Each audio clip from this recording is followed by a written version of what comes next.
when you become debt-free, when you're starting investing, when you have an emergency fund, when you are hopefully multiple sources of income, when you're stable, that's a beautiful, beautiful thing. And you get to invite other people to your table or build new tables and tear down the fences other people have built in the hopes that we can change the society to make it a more equal place for everybody. T-minus 10 seconds. Welcome to the Journey to Launch podcast with your host, Jamila Souffrant. As a money expert who walks her talk, she helps brave journeyers like you get out of debt, save, invest, and build real wealth. Join her on the journey to launch to financial freedom in 5, 4, 3, 2, 1. If you want the episode show notes for this episode, go to journeytolaunch.com or click the description of wherever you're listening to this episode. In the show notes, you'll get the transcribed version of the conversation, the links that we mentioned, and so much more. Also, whether you are an OG journeyer or brand new to the podcast, I've created a free jumpstart guide to help you on your financial freedom journey. It includes the top episodes to listen to, stages to go through to reach financial freedom, resources, and so much more. You can go to journeytolaunch.com/jumpstart to get your guide right now. Okay, let's hop into the episode. Hey, journeyers, excited because we have on a special guest. I know I say every guest is special, but this guest is special because I've been watching Tori, so I just gave it away, but I've been watching Tori Dunlap from, I feel like the beginning. Tori, I mean, we may have entered the space at the same time or not, but I just remember seeing your brand grow so much, and I'm excited to finally have you on the show. So let me first introduce you. Tori Dunlap is an internationally recognized money and career expert and podcast host. After saving $100,000 at the age of 25, Tori quit her corporate job in marketing and founded her first 100K. So you may have heard of it, may have not, but it's really meant to fight financial inequality by giving women actionable resources to better their money. And guess what? Of course, Tori has wrote a book. So her upcoming book, Financial Feminist, Overcome the Patriarchy's Bullsh to Master Your Money and Build a Life You Love, is going to be out by the time this interview hopefully airs. And so I'm really excited to have Tori on the show. So welcome, Tori. Thank you so much for having me. This has been on the bucket list for a while, so I appreciate you having me on. Yeah, and I kind of alluded to this in the intro I did, but I just feel like, you know, I've seen your brand from the beginning, like, grow and how you connect with your audience. And I always admired how just like you just show up as yourself talking about money and you're living, it seems to be like what you're telling your audience to do. Yeah. Like demand more, earn more, and you're doing it as you go, which is pretty cool to see. And your audience is leveling up with you. So I wanted to kind of start from the beginning and talk about that big goal that you met of saving $100,000 by the age of 25. Tell me more about that. Tell us how that happened for you, and then we'll go from there. Yeah, so I graduated college in May of 2016, and I got my first job in marketing. That was my corporate career, and I thought that this was the thing I wanted to do forever. I had this like grand vision of me stomping the pavement in high heels and a skirt and a coffee in hand with a briefcase and being like the VP of marketing by 30. And I knew that was a fantasy because I hate wearing high heels and I don't drink coffee and like pencil skirts are the worst. So like, but that was the vision of like the career woman. And so I graduated college. And then of course, as we all know, the 2016 election happened not soon after that. And I was 22 coming into a world that I thought would be with our first female president in the United States. And that wasn't the reality. And I was deciding what kind of person I wanted to be, was figuring out what I wanted to do personally in my career, and was also, by this time, having a bunch of sexist things happen to me at work, having experienced a bunch of my friends coming to me for financial advice or coming to me to say, this happened to me at work, this was super inappropriate, but I can't leave because this is the job I have. And so I started realizing through my own financial journey and through, you know, being the friend that all of my friends were coming to, that if I had some sort of money, and I'm not talking billions of dollars, right? But if I had some sort of money, I had options. If I had an emergency fund, I could leave either a toxic relationship or a toxic job because I had the money to do so. If I had money, I could start a business, which is what happened. I started Her First 100K in December of 2016, prompted by the election of Donald Trump. I could take a vacation or to donate to causes I believe in, or to have children or to not have children, or to retire early. I had all of these options open up to me. And so the blog that I started in 2016 later became Her First 100K, prompted by that 100K origin story. I was working to save $100,000 by the time I turned 26. So at 25, the joke was if I can do it the day before I turn 26, it still counts. And so I had saved 100K at 25 years and 3 months. And that was a combination of privilege. I'm a cisgendered straight white woman who has very supportive parents. And that was who my financial education came from. And they were also able to help me with college while I was also working 3 jobs on campus, getting scholarships. But privilege is a part of that story, along with a lot of hard work. I was really strategic in value-based spending. I still traveled internationally. I still went out to eat, but I was really focused on mindful spending. I started investing at age 22. I was maxing out my Roth IRA every single year. Sometimes it would take me the whole year, sometimes the 15 months, but I got there. I was negotiating every single job I had. And then if I felt like I wasn't being compensated fairly, I found a new job. And then I had my side hustle. So in addition to my 9 to 5, when I was saving a portion of that income, I was able to save all of the side hustle income. So the Her First 100K origin story was my own 100K journey. And through that and through our mission of giving women choices and options, you realize the entire world starts to change. And so this mission of financial feminism became our mantra. And so Her First 100K now is a crew of over 3 million financial feminists. We have a podcast, we have a book, all of these things. And it started with that origin story of 100K, but really before then of realizing, having this awakening, as I came into the world as an adult, knowing that, wow, there's so many pieces to the inequality puzzle. And I think we don't have any sort of equality for marginalized groups until we have financial equality. Yes. And thank you for claiming privilege. I find so many people find it as an insult when people bring up privilege.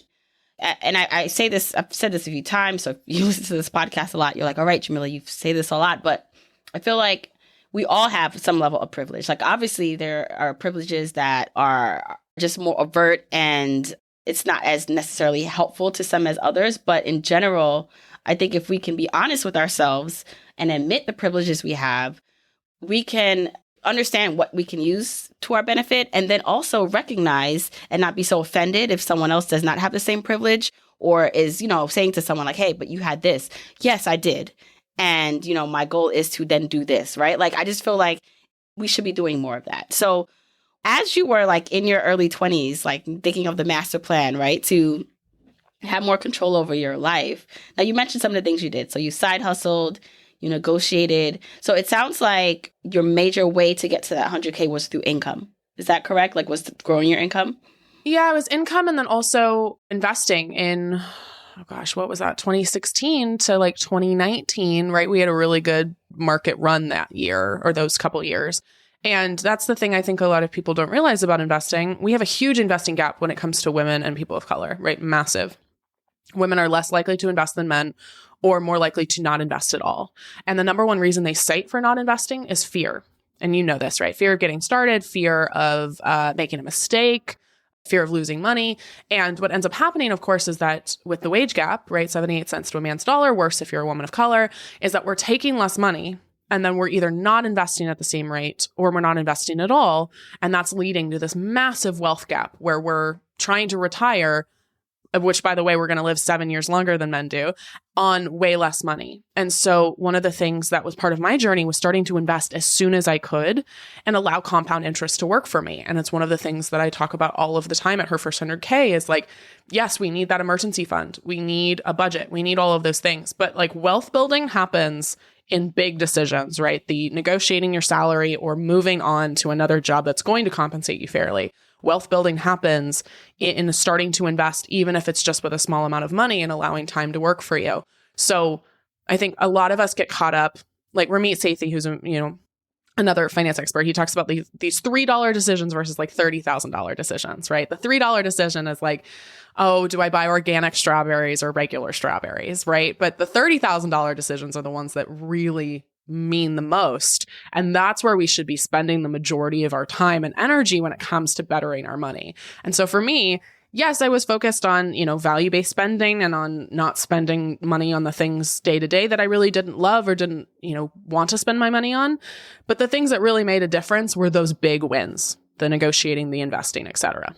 Yes, I'm so glad you actually talked about investing in terms of that 100K, because I don't know if you maybe have analyzed this, but how much of that 100K was your principal that you put in versus like earnings? I haven't looked at it, but I imagine a good percentage. It was a combination of savings / investments. So I had my, high yield savings account where my emergency fund lived. And then I had a Roth IRA, and then I had a SEP IRA, which is for self-employed people or for side hustlers. So even when I was working a 9 to 5, I had a self-employed, they call it a self-employed pension, right? A SEP IRA.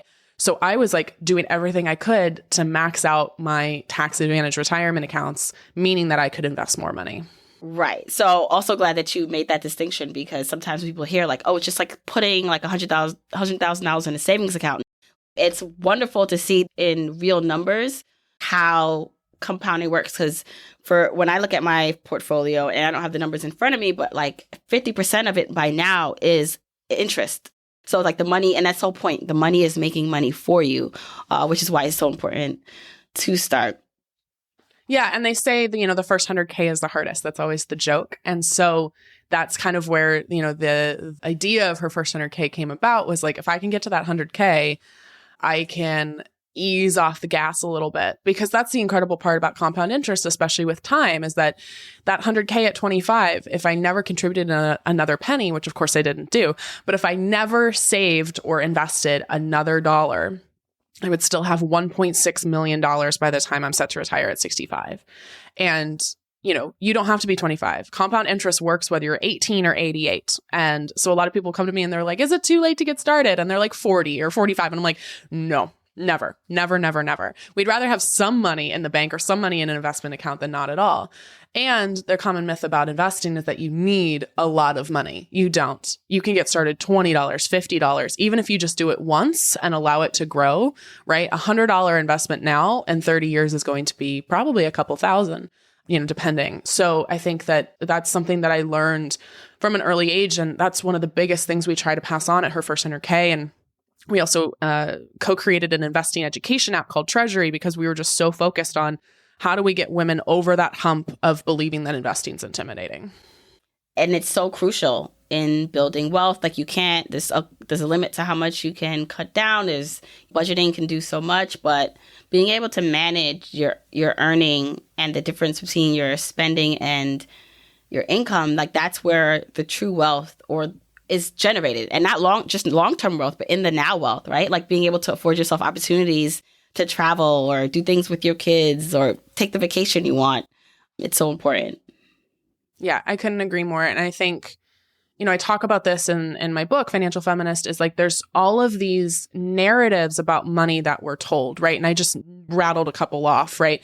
Investing is intimidating. Investing means you're gambling or losing all of your money. Investing is just for men. You need a bunch of money to invest, right? Like these are all narratives that we're told, that, marginalized groups are told so that we don't do the thing. We are told investing is intimidating by the men in power who are already rich, so that we don't gain financial power. And I spend literally the entire book, like every chapter, the first part of the chapter is like, here are all of the narratives you've been told about debt, about investing, about money's moral good or moral bad. Like you've been told all of these things. And so no wonder you feel like investing's intimidating. No wonder you feel shame about having debt. No wonder you feel like, why can't I learn about money? Why can't this stick? It's because you've been socially conditioned to feel that investing or debt payoff or saving money is intimidating or scary.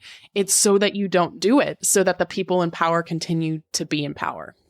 Right. There's it's so interesting. There's so much distraction that kind of pulls us off course to the things that we should be focusing on. And then with that, right, like I think it's coming from all sides, right? Like there's this now push for, I think it's called like the soft life, which I think it's a trend, but more like telling people to ease off, which I agree with in terms of working so hard and blah, blah, blah, and getting more into luxury, which I can agree with, right? But I also feel like if coming from the wrong person or wrong position, even that can be dangerous. Meaning pushing luxury and saying you deserve luxury is, I agree that you deserve whatever you want in life, right? But it can be a distraction if that's the only thing people are telling you to do or at the detriment of your overall well-being. And what I find, and I know you've coached and you talk to, and in your own community, maybe have seen this, but what I find is that people think when they think of investing and doing the things that you've done or that I've done, it takes so long to happen. So why worry about that now? And I'm really trying to get people interested in like, no, like the results can happen immediately, actually. Maybe not you're not going to have $1 million tomorrow. But the fact that you were able to, within that short time frame, of course, you had a lot of things working for you to have that happen, is then eventually quit your job, me quit my job. And I'm not where I want to be financially yet, but I'm way ahead of where I would have been if I didn't start. And like how do you get people more excited about thinking about how this can impact the short term, making these kind of longer term decisions? Well, I think it's redefining what quote unquote success looks like. Because if I were to give an example that's very similar, I joke about this in the book as well, is that we like pop out of the womb expecting to know about money. Like there's very few other things that we hold ourselves to such high standards of like, I should just know how to do this. It's like, you didn't come out of the womb knowing how to play the tuba. Like you didn't come out of the womb knowing how to speak fluent Italian. So like, why are you telling yourself that you should just know how to pay off debt, how to avoid, getting into debt in the first place? Like, it's like learning anything, right? And I mentioned like being fluent in Italian. Success can look like, wow, I learned 5 new vocab words in Italian today, as opposed to, wow, in a week, I'm fluent in Italian. That's not feasible. No one can do that, right? That takes years. And typically like you going and living in Italy, right? And it's like, so if you want to be quote unquote fluent in money, that's going to take a bit. If you want to be a millionaire, a multimillionaire, someone who is debt free, someone who is living a comfortable lifestyle, that's not going to happen overnight. And anyone who is telling you it's going to happen overnight is lying to you and trying to sell you something. So I think just offering yourself, one, a ton of grace. You were not taught this. And again, specifically, if you're a member of a marginalized group, if you're a woman, a person of color, a member of the LGBTQ plus community, disabled, like you were not taught this on purpose. It's like a not so conspiracy theory. And then in addition, just like redefining what success is. When you first start learning anything, it's going to be really hard. You're going to hate it and you're going to suck at it for a while. And that's okay, right? The first time, again, you get on roller skates, like anything new, you're going to fall down. You're going to flub up. You're going to say, toilet in Italian when you meant to say something else, right? Like real thing I did in French class. Like that's what's going to happen for a while. And then slowly you're going to your point, you're going to look at, oh, I didn't know how to do that 6 months ago, but I know how to do it now. Right? Or like, oh, I made that mistake last year. I'm not making that mistake again. Right? Like that's going to start happening. And that is where we should define success of, again, I learned now what compound interest is. Cool. I opened up that Roth IRA finally. I might not have taken the step to like put money in it yet, but at least I got it open. Like redefining what success is as opposed to looking at people who have been doing this for years and being like, I want that. And it's like, well, put in some years and then you'll have that. Right. And normalizing, like you said, not having it happen fast and understanding that like probably the person that you find, like your friend, your family member, your mother, like they are literally feeling the same thing. And the more we talk about it, the more we share resources with each other and are open, like we realize we're not the only one. We won't be the last one. We're not the first one to feel this way. It moves you forward faster than you know. So you quit your job, you hit your 100K number. What were you focused on next? Like I know what you did, but like you grew your business, but I'd love for someone who's saying, all right, so I know I need to invest and save, but I also want to start a business. And how do I get to the point where I can grow to potentially what Tori has done? Yeah. The 100K was literally motivated by numbers, right? I wanted to see 100K in the bank. I'm just a very numbers oriented person of like, let's see if I can do it. Like no one assigned this task to me. I gave myself a personal challenge of like, let's see if I can do it. But the most powerful part about that 100K was what it meant. And I think people miss this a lot, is they're like, okay, I want to get debt free. And it's like, why? They're like, well, because debt is bad. And I'm like, nope, I need you to have a better reason than that.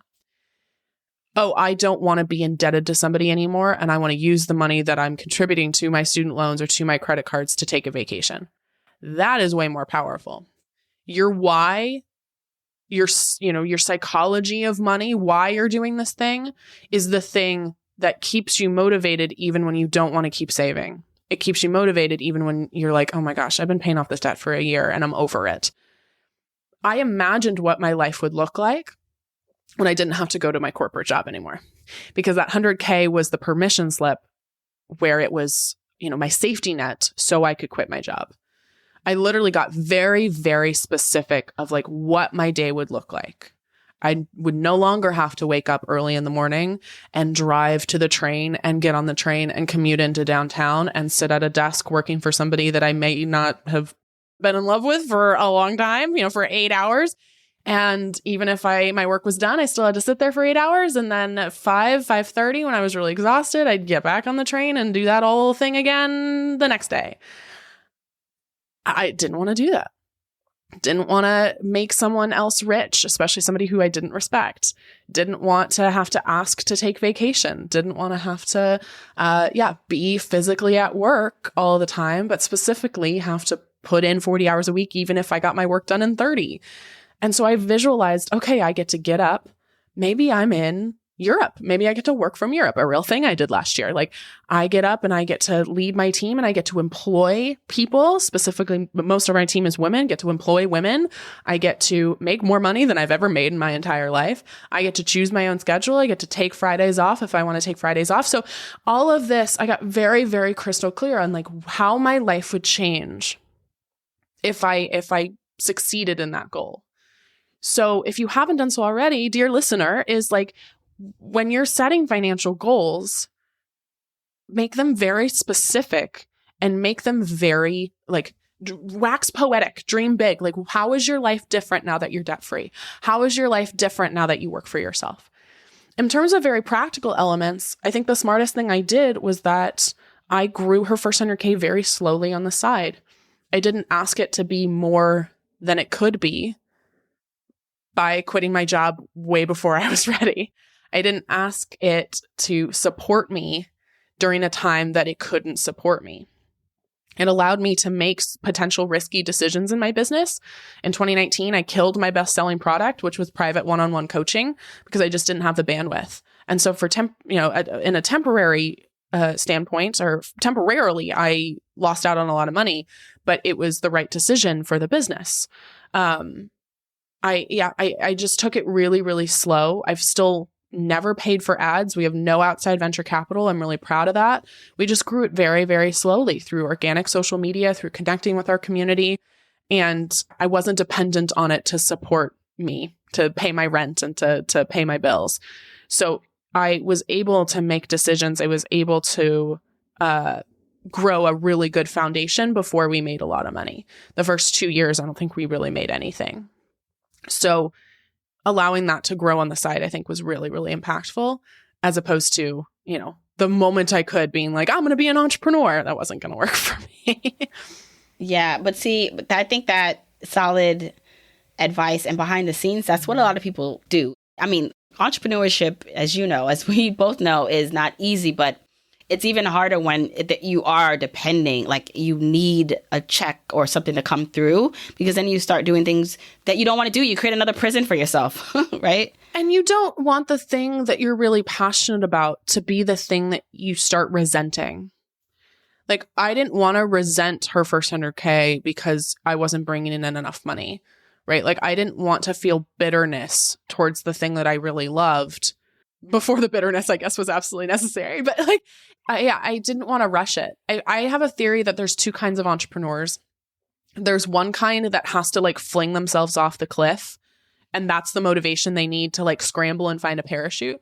I am not that entrepreneur. I am I have a parachute. I have a backup parachute. I have a walkie-talkie to call for help. I have a huge, literally like a huge bouncy house that's going to catch me at the bottom. Like I had every single thing lined up, and still I was terrified to quit my job. So you have to kind of decide, if you do want to be an entrepreneur, like, are you more motivated by flinging yourself off the cliff and figuring it out? That is great in a lot of ways. It's also risky in a lot of ways. There's no right answer. Just for me, like I'm a very frugal, like stable, like stability is very important to me. So I wanted all of my ducks in a row before I quit. But also that took me years. It took me a long time. So that's it. You kind of have to decide what that looks like for you. Yeah. And it's so important to recognize your choice in the matter, because some people are not real with themselves. And is their actual choice? Yeah. Did you know I broke out the path to financial independence into what I call 5 journeyer stages? That's right. There are 5 stages that you have to travel through to reach complete financial independence. When you know your stage, you know what to focus on and how to move on to the next stage. I created a free 1-minute quiz to help you determine what stage you're in. After you take the quick quiz, you'll know where you are on your financial independence journey, the main thing you should focus on. Plus, you'll get a curated list of 10 Journey to Launch podcast episodes to listen to that will help you for your specific stage. Go to journeytolaunch.com/mystage right now to take the free quiz. That's journeytolaunch.com/mystage. Because some people don't fling themselves off a cliff, they get pushed. Like they literally like, I have no choice. But the thing is like, be honest with yourself. Is this really a choice? Like, can you stick it out or can you not? And I think that's like the hardest thing for people in life, not just financial journey, but life journeys, are to really dig deep and be honest with, is this a decision I have to make right now, or can I tough it out? Is this something that like, I'm not going to subject myself to this environment or these people because, like it's detrimental, it's causing more harm than good? Or is this something that, you know what? There's something about me that I can change to make the situation tolerable so I can make it through. And again, I'm not advocating anyone stay in negative and bad situations. I just think it takes a lot of honesty to figure out where you are, because some of us do have more choices than others. And yeah, sometimes it's just like, I literally cannot stay in this relationship, in this home, in this job. I have to leave, right? And because it's not safe, you got to do what you have to do. And some of it is, what am I creating here where I can create a better safety net for myself before I have to jump, right? And it's really recognizing that about yourself is key. The introduction of my book is all about that. I literally took a job for the money. Like I negotiated $20,000 more than they wanted to pay me and thought, oh, well, I don't think it'll be a dream job, but it'll be tolerable and fine. It was not tolerable and fine. And it was, it caused me so much anxiety. I had a very abusive, toxic boss who and I guess describe this more in the book, but literally called me into her office 10 days in and made me cry and was like, I'm worried I'm going to regret hiring you. And I was 24. I was like, Jesus Christ. It was awful. I was crying myself to sleep, was so stressed all the time about getting fired, and got to the point where it was 10 weeks later and I was like, I don't want to be here anymore. I have the money to do so. I'm going to leave. And I started the book that way because that for me is the feeling I want for every woman, is I don't have to be in this situation because I have the money to get myself out. Right. And to your point, there are some situations I had my most recent corporate job was in a lot of ways a really great environment. And I was okay staying there for longer if it meant building up my savings so that when I did quit, I was more sustained. I was okay doing that. Now, there were some days I was like, I really don't want to be here. But it was not toxic in the same way until it was, which it took about 1.5 years. And then I was like, okay, I need to move on. So only you know. And that's my whole thesis is that's what financial feminism means to me. It's like, if we give women more money, right, we have more options. And when you have money, not only are you then able to make incredible choices for yourself, but you're able to use that money as a tool to protest the system for everybody and to change the system for everybody. The quote that I start the book and end the book with is, when you have all you need, build a longer table, not a higher fence. The idea that when you use your money to take care of yourself, when you become debt-free, when you're starting investing, when you have an emergency fund, when you are hopefully multiple sources of income, when you're stable, That's a beautiful, beautiful thing. And you get to invite other people to your table or build new tables and tear down the fences other people have built in the hopes that we can change the society to make it a more equal place for everybody. Well, and it's kind of a good segue to using wealth in a way. And because some people say, like, you can't change the system. Like, the system is broken. And so, you know, if we live in a capitalist society and there are some people who are like choosing, again, some people don't have a choice. So I'm not talking about the people who don't have a choice, but some people are saying, well, we got to break the system. And, you know, I don't want to be a participant in it. And capitalism is bad. And then there's the other side who says, I need to have money to like be different or to do something different. So from your perspective and your research, I'm sure you did a lot of research for your book since you talk about this a lot. It's like, how do we work in the system that's so messed up? Yep. This was the hardest question for me. I spent so many, my friends will tell you, like, and my team will tell you, like, I spent so many hours, I guess it was a little emotional of just realizing, like, why am I writing this book? Why the does this matter in the grand scheme of things when, like, the world is burning? And I know my work helps people. I've seen it. But, like, if I'm going to write a book about how to better your money, someone who is honestly living paycheck to paycheck, this book will not help you. Like, it won't. This book does not help. And so I had a lot of reckoning with that because I don't like capitalism. I think capitalism sucks. I think it's exploitative. Like, it's not the world I want. And through research and through reckoning with my own privilege and the work that I'm trying to do, I don't want to win capitalism. If I win capitalism, that means I've probably exploited somebody, right? If I'm a multi-billionaire, I have exploited somebody along that path. But if I lose capitalism, that means deep suffering for myself and for my community and my family. So if I win capitalism, that means suffering for others. But if I lose capitalism, right, if I choose to opt out, unless you're going and doing like a Discovery Channel show where you live on a Alaska thing where you grow your own food and you completely opt out, which if you're listening to a podcast, that's probably not you, right? Like, you have to participate. And so what we determined is financial feminism, my work, is really a survival guide to capitalism. It's this idea, again, of if you can control the things you can control, then when you have that money and that power and that stability, you can start making the world a more equitable place, and we can change the system that does exist. Rest and ease and luxury, all of the things that money provides. And again, I'm not talking a lot of money. I'm just talking like enough money for choices. That is a direct act of protest in a society and in a system that underpays people and overworks people, right? If you are a woman, again, person of color, a disabled person, a queer person, having money in a society that does not want you to have money is an act of protest. It is an act of protest against that society and against that system. There is no perfect system.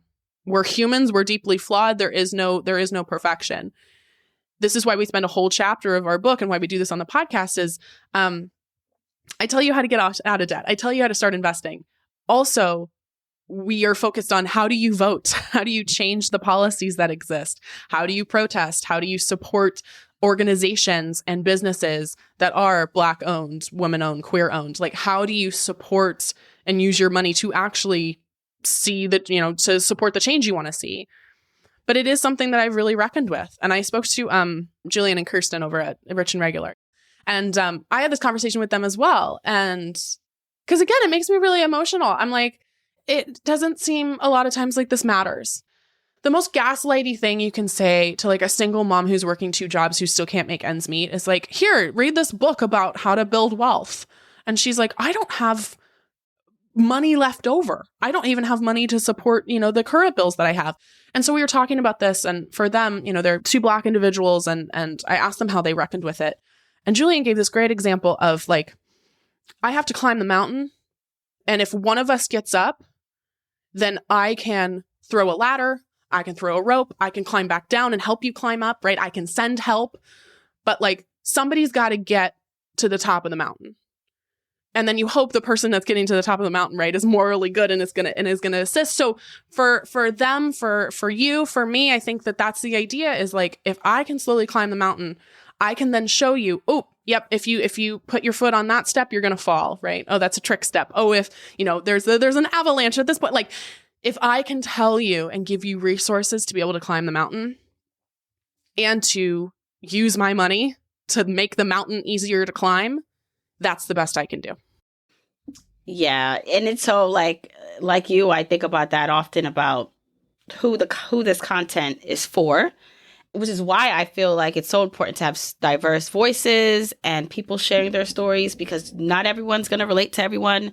Obviously, we don't all have the same privileges or starting points. Some have more, some have less. And, I always say this, like personal finance in general is most of the advice that's given is given from a place of privilege and to people who are privileged in a certain sense. And it's focused on personal choices, right? Personal finance is about 20% personal choices, 80% circumstantial. Right. So yeah, and it's important to, I think acknowledging it like goes a long way. I think it helps, but humanize like the actual experience of the audience and what you also are going through as an individual, trying to figure it out. And I also think it's like no right way or one way to do it, to build wealth and or at the levels of wealth that people want to build, right? Like not everyone needs a private jet or wants a private jet, and not everyone wants to have $1 million business, right? Like some of it, like you said, it's just enough so that I can quit my job or take that vacation. Now, one of the things that for Journey to Launch, it started on the premise of the FIRE movement. That's what I wanted to accomplish when I started, was financial independence, retire early. And really, it was about quitting my corporate job and having enough money to do that and kind of just opting out of like the work system, like having anyone tell me what to do. So for yourself, what is that enough point for you? Because you've been doing so much now. I'm sure your business is making 7 figures, if not multiples, right, of that. Like, so how do you translate that into your own personal goals and where you want to stop and say, all right, I don't have to do podcast interviews. I don't have to write books. Like I can live my life. Is that something that you're looking at? What does it look like? You've been talking to my therapist, haven't you? I've been asked that. I was asked that for the first time like last year, like what is enough? And I was like, wow, I don't know. It's still something I reckon with. I am the most ambitious person you'll ever meet. But the problem with that ambition is it's a drug. That drug fuels me in a lot of ways. I also overdose on ambition all the time. So actually a team member of mine 2 days ago asked me like, did you know like that this was going to happen? Like, was this part of the plan? And what the answer that everybody wants, especially from women, is like, oh no, I had no idea. And I told her straight up, I'm like, yeah, this was the plan. Like, this is what I knew I was capable of, and this is what I wanted. And that has been driving me for a very long time. I mean, I want to build an empire. And also, Steph O'Connell, who's also a mutual friend, right? She has this whole bit about like, ambition is such a dirty word for women. And I'm really trying to own that ambition for me is like, as long as I'm balanced, which I'm trying to learn more about, of like, as long as I'm setting my boundaries, as long as I'm taking care of myself, which I'm trying to get better at, like, I am okay saying that I want to build something really big and I want to use it to change a lot of people's lives. Personally, at this point in my life, I don't own property. I am not married. I don't have children. No one else is dependent on me other than my team now. But like personally, I'm good. Like I'm financially independent. I was financially independent at 27. Like I'm good. But my life is going to change. And so currently my job is to use my money, use my resources to fund the business, to give more people jobs, to make a bigger impact. That's how I see my role right now. Is I've taken care of myself. I am good for a while. I'm good. So I'm going to use our financial resources to, expand the business. I'm also starting to angel invest now in, women-focused, women-founded companies. So that's part of what I'm doing as well.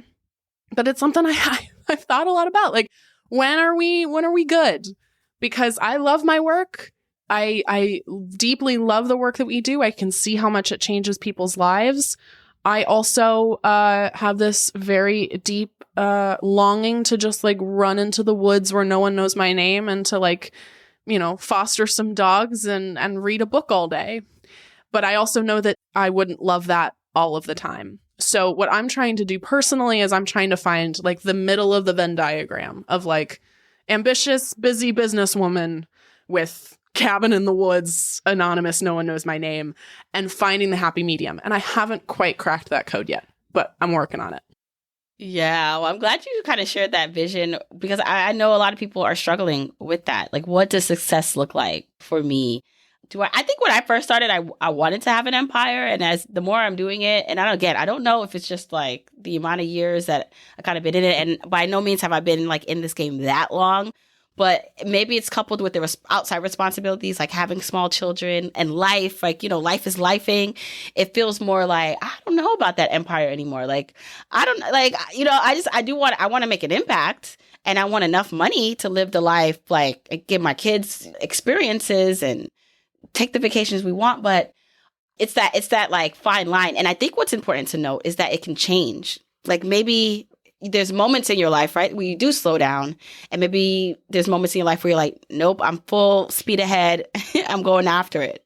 I mean, we're promoting the book right now, right? Like I am full speed ahead until February 2023. And then I am taking hopefully a lot of time off. But also we have, we're pitching TV shows and we're doing like, there's so many things moving at all points.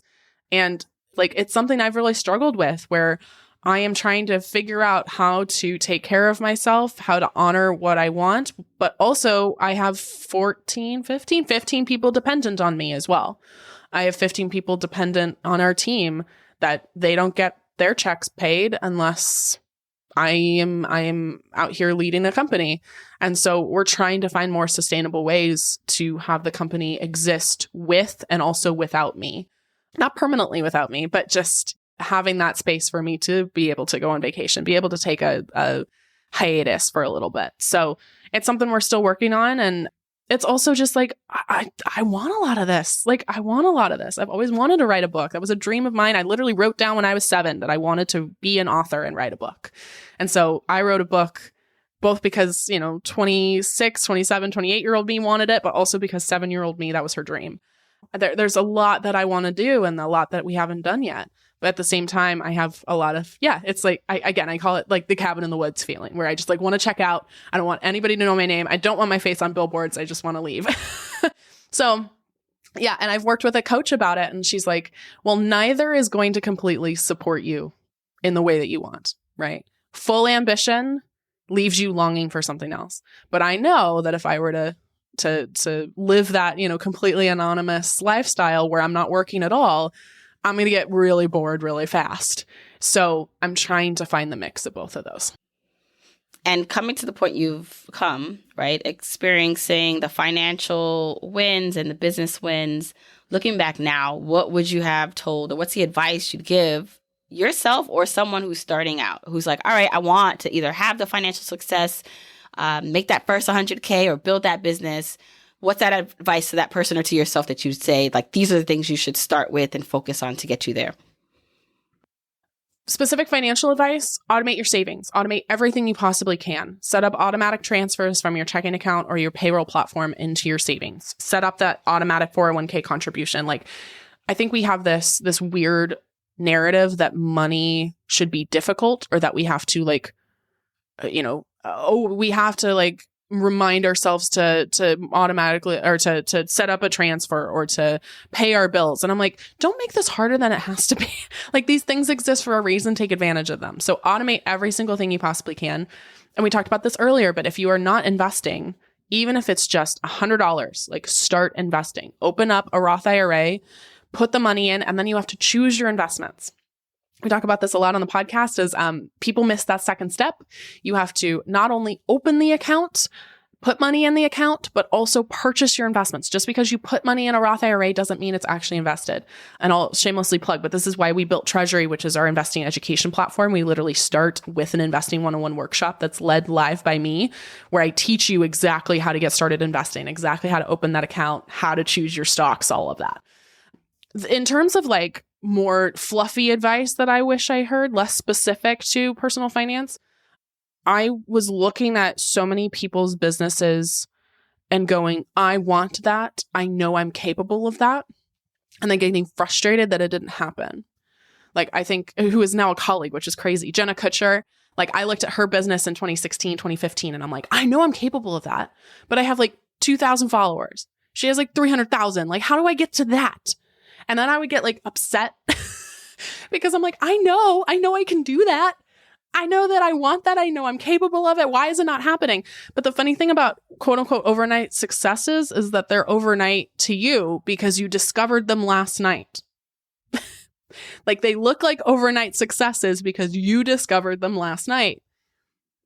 I discovered Jenna Kutcher after she'd been grinding for 4 years. And people are discovering me now and being like, oh, I want that business. I want what she has. I want that financial success. And I'm like, great, amazing. It's going to take you 3, 4, 7, 10 years.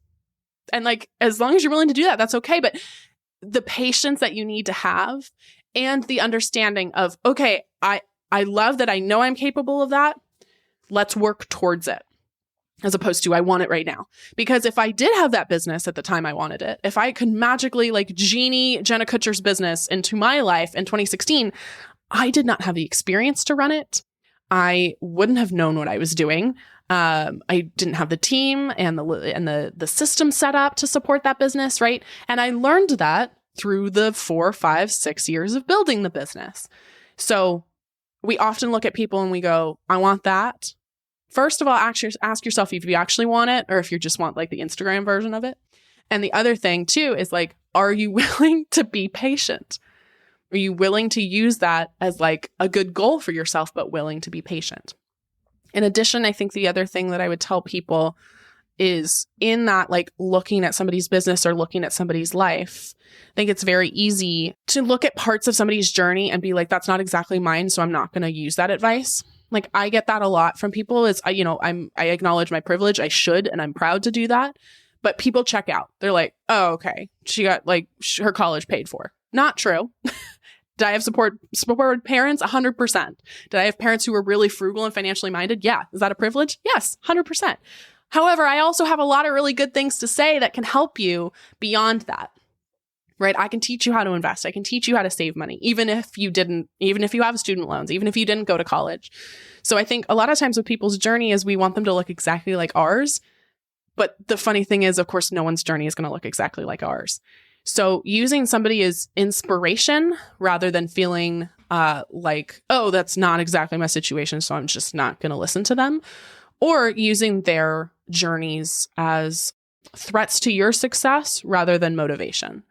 The really internalized misogyny comments that I get are from women who go like, I don't know why you brag all the time about your business. And I have so much compassion when women say that to me, because literally you can go through my like TikToks and stuff and they're like, why are you bragging so much?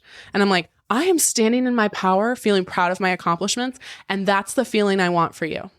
And you're viewing me because the patriarchy's told you, right? The patriarchy's told you to view other women as competition. And that if she has something good, that means I can't have it. As opposed to, wow, she has something good. How do I motivate myself? Or how can I use that journey? And what can I emulate from that to potentially have that in my own life? Right? So I think that's the other part too, is one, using people's journeys as, guides and not piecing out if they have something that isn't similar to your experience. But also, we have been conditioned as members of marginalized groups to think that there's one seat at the table. And so we view anybody else being successful or standing in their power as a threat to that seat. But I'm out here building a completely separate table. I'm not playing at that table. I don't want that seat at that table. I want to build a different table. And I hope that my work is an inspiration for somebody else to want to build their table too. Love it. Oh my gosh. Tori, please tell everyone where they can find more about, you have so much going on with the podcast, your book that should be out when this episode drops, and anything else you want to tell them. Thank you for having me. So Her First 100K is our business, HERFIRST100K.com, or Her First 100K on all the socials. And we have a book and a podcast called Financial Feminist, wherever you get your podcasts and wherever you get your books. And the book is coming out December 27th. But if this is airing before then, you can also pre-order the book anywhere you get your books, but especially please order it from an independent bookstore if you can. One, it supports local businesses that really need your support. Yes, it's available on Amazon, but like try not to buy it on Amazon. And the second thing too is a lot of people don't realize if you purchase books from a retailer that is not Amazon, the author has a better chance of appearing on New York Times bestseller list, USA Today, Wall Street Journal. So you do a double support when you go and support a retailer that isn't Amazon. So I appreciate it very much. Okay. We will make sure we are listing all that in the episode show notes. Thanks so much again, Tori, for this. Thank you so much for having me. Don't forget, you can get the episode show notes for this episode by going to journeytolaunch.com or click the description of wherever you're listening to this. And you can still grab your Jumpstart Guide for free to help you on your journey to financial freedom by going to journeytolaunch.com/jumpstart. If you want to support me and the podcast and love the free content and information that you get here are 4 ways that you can support me and the show.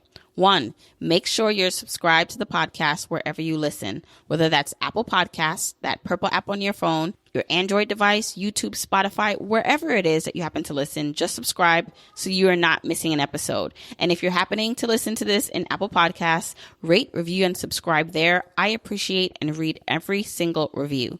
Number 2, follow me on my social media accounts. I'm at Journey to Launch on Facebook, Instagram, and Twitter, and I love interacting with journeyers there. 3, support and check out the sponsors of this show if you hear something that interests you.